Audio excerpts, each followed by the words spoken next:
If you like audiobooks or audio shows, check out a free trial of Audible. Just click the link in the description. Welcome to Mindshock True Crime. This is your host, Bruce McGuire, and you are listening to the Delphi Murders case series. This is episode 36, Running in Circles. We will be examining what people close to the case have to say, and there's so many different theories regarding what law enforcement knows or doesn't know. There's a camp that believes basically law enforcement, they know who did it. They have a certain amount of evidence. They're just securing more evidence to make the arrest, to make sure they can get that conviction. Then there's another camp that believes law enforcement are completely incompetent. They don't know anything.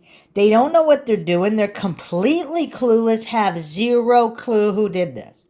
And it's kind of weird, too, because in a lot of cases, this kind of divide, I mean, these are polar opposites. In most cases, law enforcement probably have something. They have some kind of evidence. They might have some kind of suspicions in the direction of certain people. And incompetent or not, they might not have enough evidence, whatever. But this kind of polar divide is a little bit unique, particularly in a case like this where seemingly there's quite a bit of evidence. There's quite a bit of evidence of various kinds. Now, depending on how much of it was staged, some people believe the video itself was kind of planted on the phone and it's all a red herring. I mean, that would explain certain things, but either way, there's so much polarization in the case. We will be examining whether it is really just all running in circles or not, and where to go from here. As always, if you enjoyed the podcast, want to help support Mindshock, want to help keep up awareness in unsolved cold cases, missing persons cases, and wrongful convictions, you can donate to our PayPal. Just check the link in the description. Make sure you subscribe to the channel. Hit that bell for notifications. Like and share Twitter, Facebook, Reddit, Patreon. Patrons do get priority for case topic, logical analysis, co-podcaster requests. You could also be a guest on the podcast depending on your tier. You could also become a YouTube member right here on YouTube for access to exclusive streams and chats. Questions, comments, theories, thoughts, suggestions, rebuttals, debunkings of any kind, leave them in the comments section. So the first thing we're going to look at is actually Liberty German's mother, Carrie Timmons, and her statements regarding law enforcement as per May 2022, last month. So this is an article from wishtv.com by Demi Johnson, posted May 26, 2022. The mother of one of the girls murdered in Delphi 5 years ago said she has lost faith in law enforcement. Liberty German's mom, Carrie Timmons, is making the statement 1 week after iTeammate revealed stunning new details in the case, and these revelations are relating to Ron Logan and the FBI search warrant that we went over in the previous episode. But continuing on here, last week, iTeammate, with the help of the Murder Sheet podcast, was the first to share documents that publicly describe the scene where Abby and Libby were murdered, what was taken from the scene, and potential early suspect in the case. They don't know what they're doing still. They're kind of just circling around the same thing, and there's not really been a lot of movement in the case, Timmons said. Timmons says she wants to know why law enforcement never told her family about two people they were looking into as possible early suspects in the murders. It's weird, that all this information just now comes out and they act like it's no big deal. So I don't know how important it is to the actual case, but it seems there's a lot more information out there than what we know, Timmons said. In December 2021, iTeammate was the first to uncover the 2017 investigation into Keegan Kline. He's the man behind the Anthony Schatz profile that police said Libby was communicating with the day the girls went missing. News 8 also reported about the request for a search warrant on the property of Ronald Logan, where the girls' bodies were found. Timmons said despite disturbing details in the search warrant, including the part where an FBI agent said the girls' bodies were moved and staged, she doesn't believe Logan was the killer. If they had a case against him, they would have built it, but they had easy access to do so. I mean, I've never really believed Ron Logan did it, and I have said maybe he knows who did, or he knew information because it was there on his property, Timmons said. Timmons also says she has asked Superintendent Doug Carter of the Indiana State Police to fill in the gaps, but she says so far that hasn't happened. She says she even looked to sources from outside of Indiana for help. Doug Carter and I don't particularly see eye to eye. We never have. I mean, I've had conversations with the police. I have spoken with private investigators. But most of the people I have spoken with and private investigators have basically said there's not a whole lot they can do because police won't release information, Timmons said. At this point, Timmons says she isn't confident the case is any closer to being solved. I want to know why we still don't have answers, why we're still at a standstill 5 years later, especially knowing what we know, Timmons said. A public information officer with the Indiana State Police tells iTeammate the agency is politely declining to offer any comment. Timmons said it is important to remember no one has been arrested and sending tips remains crucial. Okay, so what does everybody make of this? Because obviously the police are not going to tell the family every little bit of info they have. However, we would have to assume that the family knows more than the public knows. I mean, in a lot of cases, obviously, the police are going to share certain things that they might not want publicly be released, but they might be prepared that will be publicly released anyway. So they might give the family members a little bit more than they would the public, but obviously not 100% of what they know. So Carrie Timmons seemingly is making these statements from a position of more knowledge than the average Joe Schmo on the internet or the public, and obviously less knowledge than the investigators in the case. So what do we make of all of this information? So she believes everything is at standstill. She doesn't see eye to eye with Doug Carter. They're not releasing anything. This actually reminds me kind of the case, the Jennifer Kesse case, for those who are following. The family actually had to sue the police to get all of the records released so that they could actually move the case forward because the police weren't doing anything. So, how many years, what's the appropriate amount of years or decades before families should have access to all of the police files? So, in the Kesse case, I don't know when they initiated the lawsuit, but the lawsuit was settled after 13 years since she went missing. So I don't know how many years in did they finally sue. Oh, actually, I found it here. So 2018 they sued. So after 12 years they sued, and within a year or so they gave the family access to 16,000 pages of records. So presumably not 100%, but a large chunk, a possible majority chunk of all the information on the case. So how many years or decades is it appropriate for family members to gain access to all police records if they're not actually solving the case? You see these other cases of murders and missing persons cases where there's police updates and such where they're clearly stating they have solid leads. They're doing, there's some kind of movement in the case that means something. Whereas with Delphi, it's almost a complete shut. I mean, it's very cryptic. I mean, they released this bizarre, conflicting information early on. There's 2 sketches. There's a video of Bridge Guy who may or may not have been cleared. I mean, there's just so much. Yeah, I mean, it's really rough, this saga of the Delphi case. Obviously a tragic case for the murders of these young teens, but on a whole nother level, just the handling of the case is tragic in and of itself because, I mean, this many years on, this is the modern era also. It's not like this happened 30, 40 years ago where things moved possibly a little bit slower, not quite the technology. I mean, this is crazy. Video, audio evidence, supposedly a highly populated area at the time of the crime in broad daylight. I mean, you can't make this stuff up. By all accounts, if you just, again, I bring this up all the time, if you're writing a script for Hollywood or something, with these kind of parameters, no one would believe, it would get rejected because it's just not feasible to pull off this kind of crime without getting caught under these parameters. And when you add in, thermal imaging drones and people previously searching the exact area, both sides of the creek. Now, one commenter actually brought up that they were so deeply covered by mud and leaves, etc., that they weren't spotted.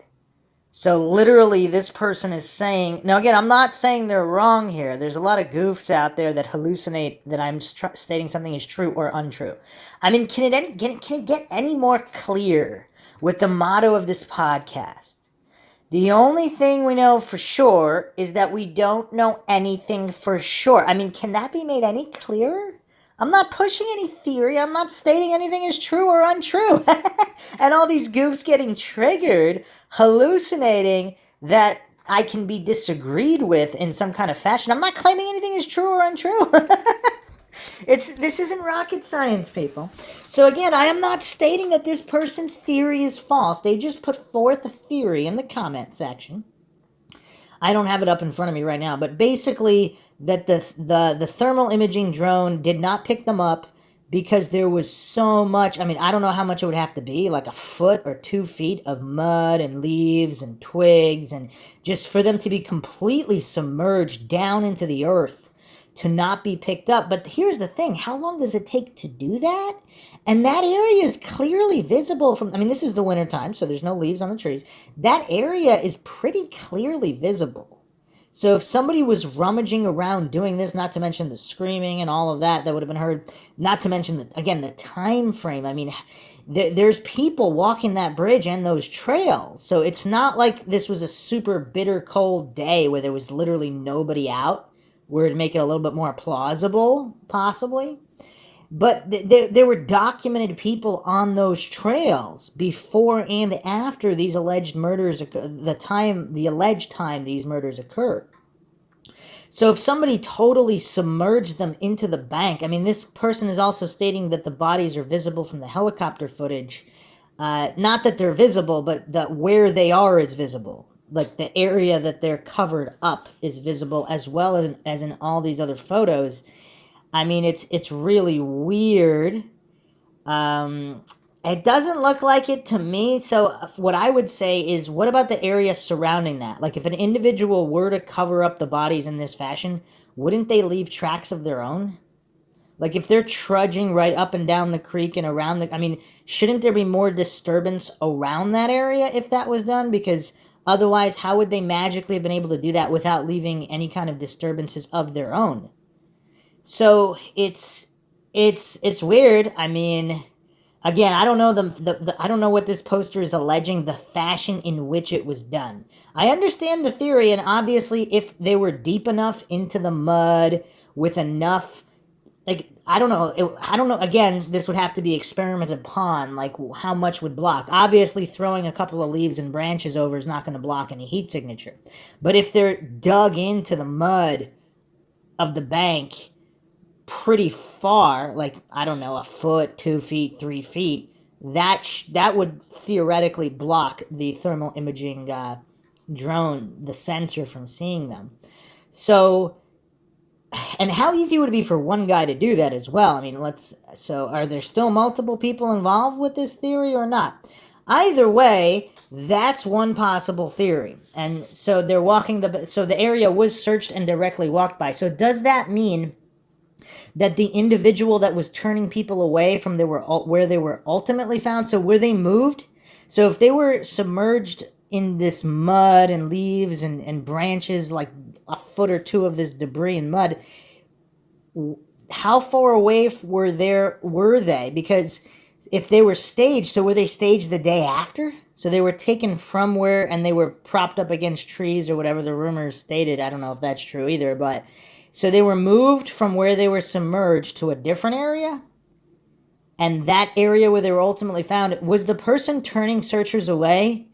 They were turning them away from an area that was being staged and prepped for the bodies to be put there later? Is Is that what happened? Again, I'm just asking questions here. I'm not hallucinating that I know anything is true or untrue. I wasn't there. I'm not hallucinating likelihoods where this is more or less likely. Because again, hindsight's 2020, of course. I mean, anyone claiming something is more or less likely, they're just hallucinating unless they know what happened and they know all of the variables and all of the factors in order to accurately assess the likelihoods, which of course can't be done when there's too much missing information. You can't assess those likelihoods.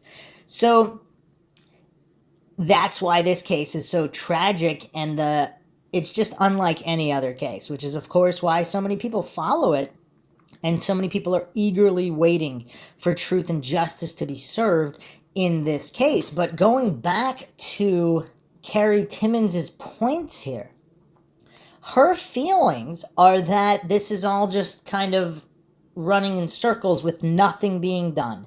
So either due to police incompetence or being blocked by whatever. Again, some people believe the FBI is already investigating corruption before these murders occur, and there's some kind of overlap here with existing prior corruption. Some people think it goes all the way back to the Florida fire, or possibly even farther than that. There's some overlapping individuals here in law enforcement and political circles. Some people allege there's child trafficking connections. The coincidence theorists, of course, hallucinate that that's not possible because they're completely ignorant of FBI head Ted Gunderson and all of his exposés going back quite a few years now on human and child trafficking within political and law enforcement circles. So clearly this is going on. Now, whether it's going on here in Delphi, I mean, I don't know about that. That would have to be proven, of course. But is that what the FBI were there looking to prove? Is that what they were doing? Is there some kind of overlap and that's what's being blocked there? Or is local law enforcement totally competent and they're not only getting closer and closer to solving the Delphi case every day, but they're also getting this ring of child predators and other criminals and in overlapping the drug trade, all these different criminals, they're also going to be shutting all of them down. So it's kind of like a 10 birds, 1 stone situation where it kind of makes sense for them to drag the timeline along, for lack of better phrasing there, because they're being able to get so many criminals. Or is that just a side effect or byproduct of them going after the Delphi murder without knowing who they are, but they are uncovering all this other crime along the way, and they're taking advantage of that and getting these criminals prosecuted properly in their search for the killer? Is that what's going on, and that's why it's making it appear like everything's just going in circles? Or is it like Carrie Timmons feels, where it's just literally going in circles? They're not any closer than they were in the first week or two. Now, I do bring up this article from the Washington Post, the likelihood of arrest. So the majority of cases that are solved, an arrest is made within 10 days. So this study examined 25 major U.S. cities since 2007, and arrests were made within 10 days of the killing. And then there's an exponential drop. The same day, the highest likelihood is within the same day or within several days. And basically, if it's not done within 10 days, the likelihood just drops so substantially. So can we extrapolate that here, or just because there's this amount, there's video evidence, audio evidence, supposedly partial DNA evidence?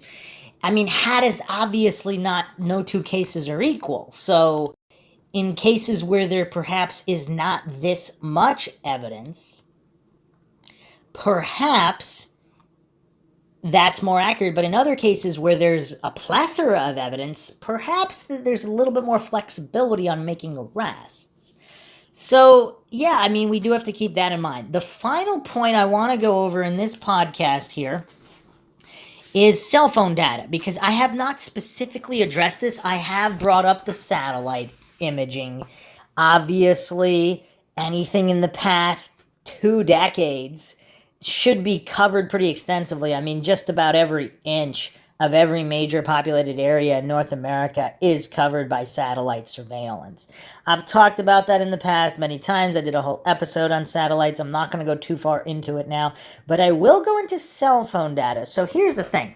Obviously, they can get warrants and all of this for persons of interest or suspects to get their cell phone data, like Ron Logan's cell phone apparently was in the area of the bridge in the time in question, which is very suspicious, because why is his phone right around the Monon Bridge when Abby and Libby are suspected to have been, at minimum, abducted, if not abducted and murdered shortly after the abduction?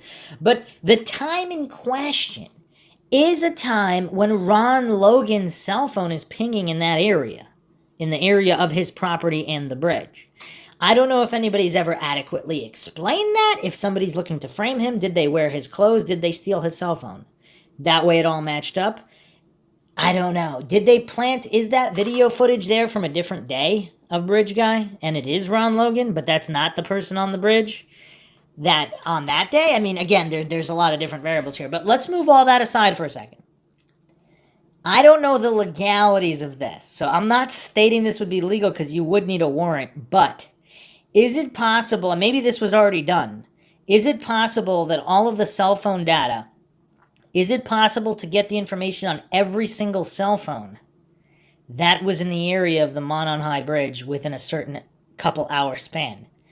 Unless Bridge Guy didn't have his phone on him or had like all the tracking and everything completely disabled, or if it was like even if it was a burner phone, I guess that wouldn't help if he bought it in cash, if it was some crappy cheapo burner phone. I guess that wouldn't help. But again, depending on how intelligent of a criminal we have here, because there's so many theories. Again, the level of polarization in the Delphi case is unlike anything we have seen in any other case. Literally, there's a complete opposite end of the spectrum theory for literally everything. Some people think Bridge Guy's an experienced serial killer. Other people think he's just this incompetent buffoon who just got so freaking lucky. And yeah, and everything and anything in between. So if he had his cell phone on him and it was his actual cell phone, his primary use cell phone, is it possible that law enforcement actually do have every single cell phone that was in or around the bridge and the trails that particular day in the time in question? If it was several hundred people, it was several hundred people that can go down the list. Now, if Bridge Guy didn't have any cell phone of any kind on him, obviously that wouldn't help. But just another point I wanted to bring up, I don't know if anybody's talked about that extensively. What are the chances that Bridge Guy had his actual phone on him? In which case, it could theoretically be a simple process of elimination there. And then also combine that with the satellite info, of course, all the satellite imagery. I mean, it's just, it's kind of mind-boggling how people just do not spend enough attention on that. I've brought up I've suggested a government agency that, to investigate murders and missing persons who is above all the other agencies, so they would be able to get NSA data and all of this other agency data for the purpose of solving the case, and only for that purpose. I mean, I think less people would have, I mean, obviously you'd have to trust the government to do it. If this was a non-government group, if it was just like a group run by private citizens, I guess it probably would have more support, because then there wouldn't be the constitutional violations of privacy, etc. But the point I'm making with that is the technology clearly exists to solve way more missing persons and murder cases than has been used for such. I don't know how anybody can disagree with that, but there's a lot of goofs out there, so maybe we'll get a couple of messages, some comments and messages of people who also disagree with that. The one thing you can count on with a true crime podcast is Dunning-Kruger goofs coming out of the woodwork to dispute each and everything stated in each and every podcast ever on every single side of every issue, even if I'm not claiming anything is true or untrue regarding the actual theories here. Obviously, the satellite technology exists. I mean, I don't know if there are deniers. I mean, even the flat earthers, I don't think they would deny that there's high altitude planes or satelloons or whatever. There's camera technology in the sky. You can debate exactly how high it is. You can debate a lot of things, but clearly there is some kind of imaging technology, some high-resolution imaging technology in the sky, surveying every single major inhabited area in North America, if not most of the world. I think that's been made clear enough. So that's it for now. Are we really running in circles in the Delphi case? There's a couple more issues I haven't gone over. Some possible more smoking guns. So, yeah, big shout out and big thanks to all the internet sleuths out there, to all the Mindshock listeners, to everybody out there keeping up awareness in the pursuit of truth, justice, and closure in all of these tragic cases, murder cases, missing persons cases, and otherwise. If you find the podcast interesting and informative, want to help support Mindshock, you can donate to our PayPal. Just check the link in the description. Make sure to subscribe to the channel, hit that bell for notifications. You can also become a YouTube member right here on YouTube for access to exclusive streams and chats. Like and share Twitter, Facebook, Reddit, Patreon. Questions, comments, theories, thoughts, suggestions, rebuttals, debunkings of any kind, leave them in the comment section. This is Bruce McGuire signing off. Catch you guys next time.